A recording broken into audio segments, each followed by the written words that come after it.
everyone, how's it going? And welcome to today's Wild Rift video. I'm back from Korea. I'm back on the content grind for Wild Rift, and what better way to start things off, or what better way to return than to start off with the new AD carry that's come into Wild Rift, Sivir. Now, I played a few games on stream yesterday of Sivir. I think she's pretty decent. I think she's in a pretty good spot. I think her early game is a little bit weak, which is kind of expected for a champion like Sivir. But the great thing about her is that even if her early game is weak, you can clear waves really easily. You can poke down enemy champions as well, thanks to her first ability and also her ricochet on her second ability. So she could just play passive during the early game, and once you get 2 or 3 items to scale into the mid and the late game, she becomes very powerful. Her abilities start to do a lot more damage. The spell shield becomes super impactful, and then also her ultimate, giving your team all movement speed when they're close to Sivir, is just so great for team fights. She's really great when it comes to team fights and when it comes to the mid and late game fights around their major objectives. I've been trying out a few different builds as well. I probably need to test out a few other runes to see if any of the other runes work really well with her. Runes like Kraken Slayer and also Conqueror, but I still feel like Lethal Tempo is pretty good for now. But in terms of the build, this is definitely the best build that we're going to be going for with Sivir. We're going to be still going for the Gluttonous Greaves boots, because these boots are just extremely powerful overall. Attack damage, movement speed, and also the extra bit of Omnivamp during the early game.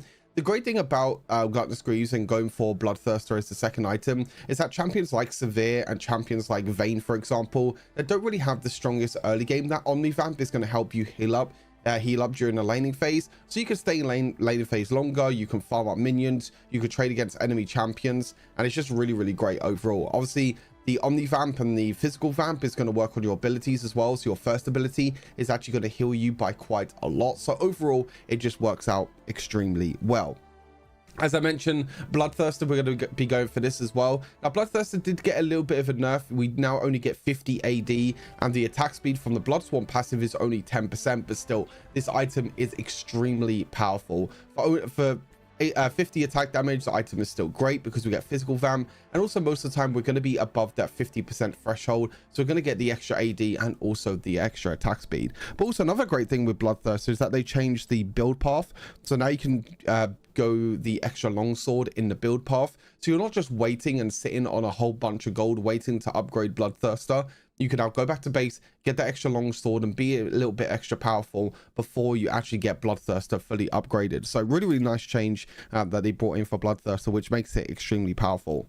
The Rory Quick Blades as well, another great item for Sivir. Kind of similar to Lucian in a way. Sivir loves to spam her abilities over and over again, and the Rory Quick Blades helped her with that, because your abilities do so much damage, whether it's your second ability using your ricochet off of minions and enemy champions doing a lot of damage, whether it's your first ability as well, also doing a lot of damage, but also allowing your spell shield to come up more often, because it can help you a lot when it comes to team fights. If there's any major CC that comes towards you, or anyone that dives on top of you, blocking that next hostile ability is extremely powerful. And we don't actually need a lot of attack speed for Sivir, because we get attack speed with our second ability and also with Lethal Tempo as well. So the Rory Quick Blades, again, another great item. Infinity Edge, really strong item. I did try Magnetic Blaster as well with Sivir, but I think she just works better with just a lot of attack damage in general. So I think Infinity Edge works really well.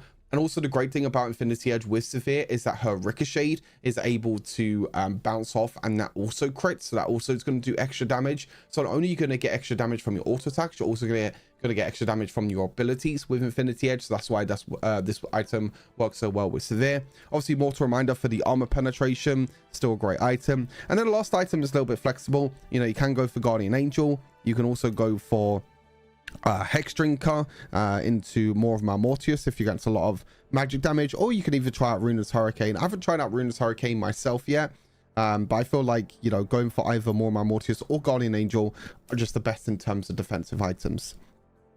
For the runes, Lethal Tempo, as I mentioned, I haven't tried out any of the other runes yet. I might try out like Conqueror with an attack speed item, maybe, you know, with something like Magnetic Blaster. We can go for Conqueror as well. Maybe getting a little bit of extra attack speed from Magnetic Blaster means we don't need the attack speed for Lethal Tempo. We can get the damage and the healing instead from Conqueror. I probably need to give that a try, but Lethal Tempo still works out extremely well. Means you can just auto attack more often and just do a lot more damage.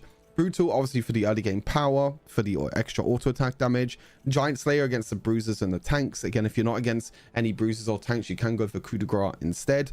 Electric Alacrity to give us a little bit of extra attack speed. We don't really need the Bloodline, the Omnivamp, because we have Gluttonous Grease and Bloodthirster. And then Bone Plating as our secondary rune, with Flash and Exhaust being our summoner spells. Sivir does have a pretty low attack range, so going for Exhaust is normally a better option than go for something like Ghost. You can also go for Ghost if you feel like you need the extra bit of movement speed, but with your ultimate giving you a lot of movement speed, and also your third ability can also give you a movement speed, and even your passive as well can give you movement speed.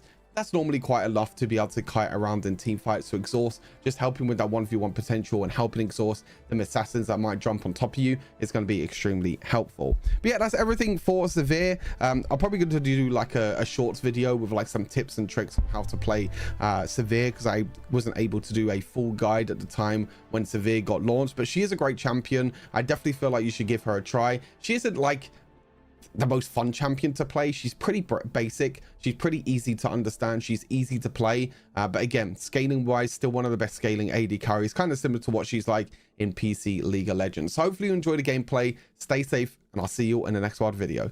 Peace.